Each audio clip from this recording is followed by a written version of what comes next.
Congresso Nacional tem a oportunidade de derrubar os vetos de Lula ao projeto de lei que cria o marco temporal das terras indígenas aprovado nas duas casas. Havia uma expectativa da bancada do agro de que a medida fosse tomada ainda nesta semana, mas ao que tudo indica vai ficar mesmo para novembro.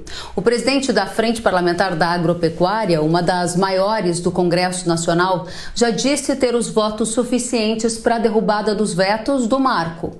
Vai lembrar que a votação da Câmara e do Senado, ela foi uma resposta dos parlamentares à decisão do STF, o Supremo Tribunal Federal, que considerou inválida a tese do marco, que a própria corte havia definido anos atrás. O resultado de tudo isso é uma disputa de poder entre as casas do Legislativo e Judiciário, um aumento da insegurança jurídica para proprietários de terras e uma relativização do direito de propriedade no Brasil, como tem apontado a própria bancada do agro.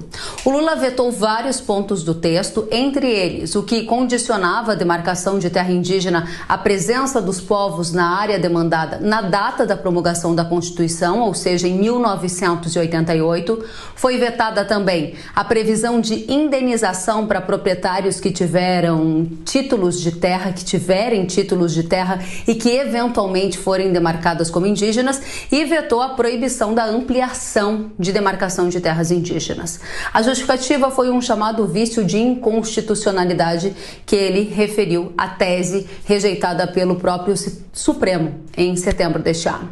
Para o Congresso reverter a decisão de Lula, rejeitando os vetos, é necessária uma maioria absoluta dos votos de deputados e senadores, ou seja, 257 de deputados e 41 de senadores. A BMJ Consultores me disse que a bancada do agro tem força para rejeitar os vetos de Lula. E é por isso que o governo vai tentar fazer de tudo para adiar essa análise no Congresso, tentando inclusive costurar algum tipo de acordo.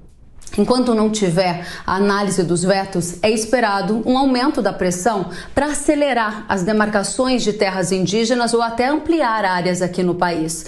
Com esse cenário, cresce também o risco da perda de terra, já que a tese do marco temporal está inválida neste momento, me disse um advogado que acompanha de perto o tema agro em Brasília.